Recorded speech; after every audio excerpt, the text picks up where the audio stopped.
ગુજરાતી ભાષાના સૌથી જૂના અને 203 વર્ષ જેટલી લાંબી પત્રકારત્વની સફર ખેડનાર અખબાર મુંબઈ સમાચાર દ્વારા દેશમાં જ નહીં પરંતુ સમગ્ર વિશ્વમાં પોતાની અનન્ય પ્રતિભાનો પરિચય આપીને નામના મેળવનારા ગૌરવવંતા 4 ગુજરાતીઓને મુંબઈ સમાચાર ગૌરવ એવોર્ડ દ્વારા સન્માનિત કરવામાં આવ્યા હતા. ભગવદ્ ગીતા હોય, રામાયણ કે થોડા જે પુસ્તક હોય ને ઘરે, પછી એને પૂઠા ચડાવવાના હોય કે જરાક લાંબા. અને હાવ સાચી વાત એ છે કે ઓલા ખાખી કાગળ લાવીને ખરીદીને પૂઠા ચડાવવા જેટલા પૈસા નહોતા. કારણ કે રામાયણ પણ કોકે ભેટમાં આપ્યું હોય, ખરીદાયેલું ના હોય. ભાગવત પણ કોકે ભેટમાં આપ્યું હોય, ભગવદ્ ગીતા કોઈકે ભેટમાં આપી હોય. પછી છાપાના પૂઠા ચડાવીએ. પણ રામાયણ, ભાગવત કે ગીતાને પૂઠા ચડાવવા હોય તો જેવા તેવા છાપાના પૂઠા તો ન ચાલે. ત્યારે અમુક છાપાના જે પૂઠા ભાગવતના પુસ્તકને ચડાવો કે રામાયણ કે ગીતાના પુસ્તકને ચડાવો તો એની પવિત્રતાને આંચ ના આવે, ઉલટાની એની પવિત્રતાની રક્ષા થાય.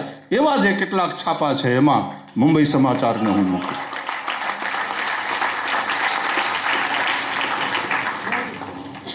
તો પત્રકાર એ સત્યમનો ઉપાસક છે. એ જ સત્ય જ્યારે કથાકાર પાસે આવે, બીજી કાર, ત્યારે શિવમ કલ્યાણકારી જે સત્ય છે. વ્યાસ ભગવાન શ્રીમદ ભાગવતનો પ્રારંભ પણ સત્યમ પરમ ધીમહીથી કરે છે અને શ્રીમદ ભાગવતનો ઉપસંહાર પણ વ્યાસજી સત્યમ પરમ ધીમહીથી જ કરે છે. પણ એને શિવમ કલ્યાણકારી બનાવી અને મૂકે છે. પણ એનું જો આકર્ષણ જ નહીં રહે તો કોને ખપે છે સત્ય? એટલે એને આકર્ષક બનાવવાનું કામ, એને સુંદરમ બનાવવાનું કામ ત્રીજી કાર, કલાકાર કરે. એટલે સત્યમ શિવમ સુંદરમ, પત્રકાર, કથાકાર અને કલાકાર, આ ત્રણેય મળી અને સત્યમ શિવમ સુંદરમની અવધારણાને જ્યારે ચરિતાર્થ કરવામાં લાગે તો પછી ચોથી કારની બહુ ચિંતા નથી, સરકાર. એ સરકાર તો પછી આપણે જેવી બનાવશો એ બનશે. પણ સમાજને કેવો બનાવવો, સમાજનું ઘડતર કેવી રીતનું હોવું જોઈએ, સમાજના વિચાર શક્તિને ખાલી ઉત્તેજિત જ નથી કરવાની અને જાગૃત જ નથી કરવાની, પણ એને સાચી દિશા આપવાની જે વાત છે એ આ ત્રણ સંસ્થા મળી અને કરે. અને એમાં જ્યારે પરસ્પર સંવાદિતા હોય, સંવાદિતા એટલે એકબીજાનો વિરોધ ન કરવો એવું નહીં, પણ એ વિરોધ પણ સ્નેહપૂર્ણ હોય. ક્યારેક એક સંસ્થા કંઈક થોડી ફગતી લાગે તો બીજી સંસ્થા ચેત મચ્છંદર ગોરખ આયા પોતાનો ધર્મ નિભાવે. કારણ કે કોઈના પાંવ લડખડે,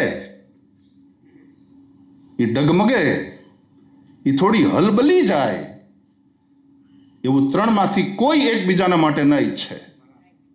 કારણ કે આ ત્રણેય સ્તંભ, જેમ લોકશાહીના ત્રણેય સ્તંભ છે અને પત્રકારિતા ત્યાંય તો ચોથા સ્તંભ તરીકે પ્રસ્તુત થાય છે, એમ પ્રજાતંત્રની અંદર પણ આ ત્રણેય સ્તંભ બરાબર રહેવા જોઈએ.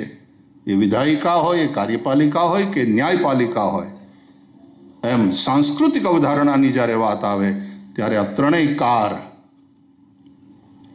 એ ખૂબ પોતપોતાના કાર્ય પ્રત્યે સમર્પિત થઈને પોતાનું કામ કરે, એકબીજાને સંભાળી લે, એકબીજાને સાવધાન પણ કરે, એકબીજા કાંઈક એવું લાગે ત્યારે એને થોડી ટકોર પણ કરે. અને આ ત્રણેય સંસ્થાઓ જો એની ગરિમા ટકાવી રાખી અને પોતપોતાનું કામ કરે તો નિશ્ચિતપણે સમાજને એક એવો આકાર મળે. ચોથી સરકાર એ તો પ્રજાતંત્રમાં જેવી પ્રજા બનાવે એવી હોય છે. માત્ર ભારત જ નહીં પરંતુ સમગ્ર વિશ્વમાં પોતાની અનન્ય પ્રતિભાનો પરિચય આપીને નામના મેળવનાર ગૌરવવંતા 4 ગુજરાતીઓને મુંબઈ સમાચાર ગૌરવ એવોર્ડ દ્વારા સન્માનિત કરવામાં આવ્યા હતા. મુંબઈના વિરે પાર્લે વેસ્ટના મુકેશ પટેલ ઓડિટોરિયમમાં આ સમારોહ યોજાયો, જેમાં ભાઈ શ્રી રમેશભાઈ ઓઝાના વરદ હસ્તે ગૌરવવંતા 4 ગુજરાતીઓને મુંબઈ સમાચાર ગૌરવ એવોર્ડ એનાયત કરવામાં આવ્યો હતો. મુંબઈ સમાચાર સમગ્ર વર્ષ દરમિયાન અનેક ભાષા સાહિત્યના કાર્યો કરતું હોય છે. આ મંચ પરથી મારે કેટલાક નામનો ઉલ્લેખ કરવો એટલા માટે જરૂરી છે કે એ પડદા પાછળની વ્યક્તિઓ છે જે સતત તમને પ્રોત્સાહિત કરતી હોય છે. મારા મિત્ર સંજય છેલ, ભરતભાઈ ગેલાણી, અરવિંદ વેકરિયા, જેને તમે બાગાના નામથી ઓળખો છો એવો તન્મય વેકરિયા, અજયભાઈ શેઠ, રોબિન ભટ્ટ બહુ મોટા લેખક આપણા હિન્દી ફિલ્મોના, પણ મુંબઈ સમાચારની વર્કશોપ હોય ત્યારે સમય કાઢીને એ આવી જાય. એવા ઘણા દિગ્ગજ લોકો અહીં બેઠા છે જે સતત મુંબઈ સમાચારની સાથે ખભે ખભા મિલાવીને અને કોઈ પણ પુરસ્કારની કોઈ પણ ભાવના વગર આ કામ કરતા હોય છે. એટલે આ સૌનો હું આ મંચ પરથી આભાર માનું છું. બીજું, જ્યારે આ એવોર્ડ આપવાનું કારણ એવું કે મને સંજય છેલ જે મારા મિત્ર છે એની સાથે ઘણા વર્ષ પહેલાં ચર્ચા થઈ કે આપણે છેલ પરેશને આવો કંઈક સન્માન, આપણી હયાતીમાં તમે જો કોઈનું સન્માન કરી શકો તો એની વેલ્યુ છે. તો આપણે આપણા લોકોને ભૂલી ગયા છીએ એવું લાગે છે, એવી અમારી સતત આવી ચર્ચાઓ થતી હોય. ત્યારથી આ એવોર્ડ આપવો એવું મારા મનમાં હતું. હું શોધતો હતો કે આપનાર 4 પહેલાં 4 તો એવોર્ડ એવા હોવા જોઈએ કે જે લોકો ચોંકી જાય, વાહ સરસ જ છે એમ. એટલે આ નક્કી કર્યું. પછી એવોર્ડ કોના હાથે આપવો? આટલા 4 જ્ઞાની પુરુષોને જો એવોર્ડ આપવાનો હોય તો એને એવોર્ડ આપનાર વ્યક્તિ એના કરતાં એક ડગલું આગળની જોવી જોઈએ. એટલે તરત જ વિચાર આવ્યો કે ભાઈશ્રીથી વિશેષ બીજું કોઈ એવું છે નહીં. અને અમને બ્રાહ્મણોને વિદ્યાની ઓલી આશીર્વાદ જ હોય છે. એટલે અમે તરત જ વિચાર કર્યો. મને ડાઉટ હતો કેમ કે આપણે બહુ આવા સમારંભમાં એમને મળવાનું થતું નથી યા એમને આપણે જોતા નથી, પણ માત્ર 3 જ મિનિટમાં એમણે આ સમારંભને હા પાડી. એટલે એમનો હું ખૂબ ખૂબ આભારી છું.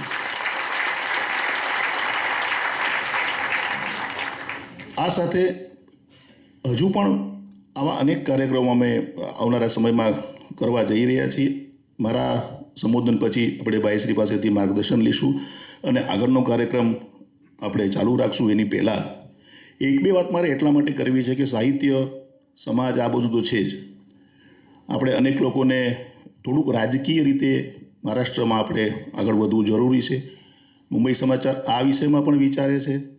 આપણે કોઈ પણ નાત જાત જોયા વગર ખોબલીને ખોબલે મતો આપી અને આટલી બધી બેઠકો જીતાડી છે. આપણા 3 વિધાનસભ્યો મહારાષ્ટ્રના વિધાનમંડળમાં આવ્યા છે. આવનારા સમયમાં આપણે જે પક્ષને આપણે સપોર્ટ આપ્યો છે, ટેકો આપ્યો છે, એની પાસેથી કહેવું છે કે એક પણ ગુજરાતીએ ઉમેદવાર જોયા વિના તમને વોટ આપ્યો છે. બિન ગુજરાતી ઉમેદવારને પણ ગુજરાતી વિસ્તારમાંથી જીતાડવાનું કામ ગુજરાતીઓએ કર્યું છે.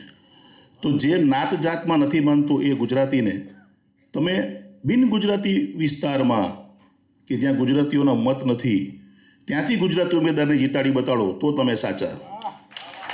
એટલે આ એક અપીલ આ મંચ પરથી, આ માધ્યમથી આ દિશામાં અમે કામ પણ કરશું. ઓછામાં ઓછા 30 નગરસેવકો ગુજરાતી હોય, કેમ કે ક્યાંક ને ક્યાંક સરકાર પાસે, કોઈની પાસે રજૂઆત કરવા માટે, જવા માટે, કોઈક પ્રશ્નો હલ કરવા માટે એક સત્તાની જરૂર હોય છે.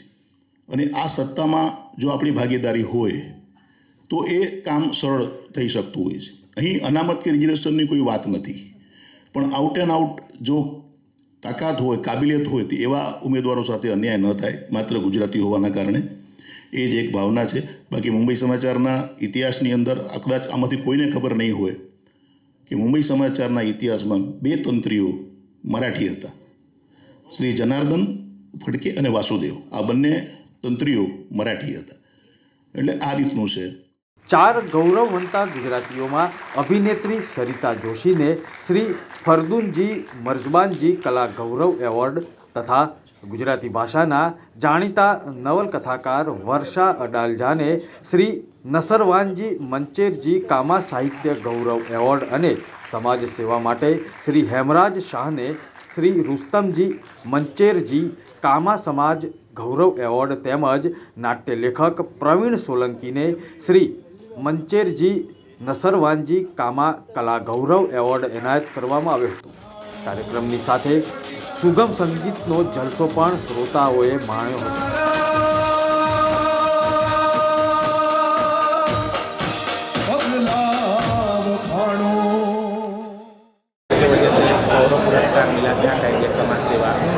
સારામાં સારો પ્રોગ્રામ થયો અને આવા પ્રોગ્રામ મુંબઈ સમાચાર કરતા રહે એવી શુભેચ્છા. મુંબઈ સમાચાર એક અનોખી પહેલ. પહેલાં તો આ શબ્દ જ એટલો સરસ અને આત્મવિશ્વાસ વધારે એવો છે ગુજરાતી ભાષા માટે, જે 200 વર્ષનું છાપું તમને હજી સુધી એમના વાંચનથી, એમના ખબરોથી કે એ જે સમાચાર આપે છે વાંચીને તમે કેટલી વાર આમ પોરસાઓ છો, કેટલી વાર દુઃખ પણ થાય છે, પણ એ તમારા સુધી આખા મુંબઈના નહીં હિન્દુસ્તાનના પણ સમાચાર મોકલાવે છે. એ ગુજરાતી ભાષાનું આ છાપું આજે કલાકારોને જે પ્રોત્સાહન આપ્યું છે એવોર્ડ આપીને, એમાં હું સરિતા જોશી પોતે કૃતજ્ઞ છું અને મને ખૂબ ગમી છે આ પહેલ. કેમ કે કલાકારોને પ્રોત્સાહન ગમે છે, એમને જે કામ કર્યું છે એના વિશે સારું વખાણવું. પ્રેક્ષકો તો પ્રેમ કરે જ છે, પણ આવી રીતે માતબર છાપાઓ જો અમારું સન્માન કરે તો એના જેવી મોટી વાત નથી. એટલે હું પ્રેક્ષકોને પાછું વિનંતી કરીશ કે જરા છાપું વાંચતા રહો. આપણી ગુજરાતી ભાષાને સાચવવી હોય તો આ એક છાપાથી તમારે ટેવ પાડવી જોઈએ અને બાળકોને પણ સમજાવવા જોઈએ. સમાચારને ધન્યવાદ આપું છું કે આવી 4 વિભૂતિઓનું એ લોકોએ સન્માન કર્યું. અમારી ભાષાને જોડી રાખી, ગુજરાતી ભાષાને દેશ વિદેશ સુધી પહોંચાડી. ગુજરાતી ભાષા મરવાની નથી, અખબારથી જીવવાની છે. આખી કોમ્યુનિટીને એક કરીને બોન્ડિંગ કર્યું. એ માટે મુંબઈ સમાચારનો ખૂબ ખૂબ આભાર. હરહંમેશ ચીલો ચાતરવાની પરંપરાને આગળ ધપાવતું એશિયાનું સૌથી જૂનું અને 203 વર્ષની સફર ખેડનાર મુંબઈ સમાચારની એક અનોખી પહેલ મુંબઈ સમાચાર ગૌરવ એવોર્ડ. દેશ જ નહીં પણ વિશ્વભરમાં પોતાની અનન્ય પ્રતિભાનો પરિચય આપીને નામના મેળવનારા ગૌરવવંતા 4 ગુજરાતીઓને પોંખવાનો અવસર હતો. મુંબઈ સમાચાર માટે ખાસ રિપોર્ટ જીગર પંડ્યા સાથે પ્રવીણ મિશ્રા, મુંબઈ સમાચાર.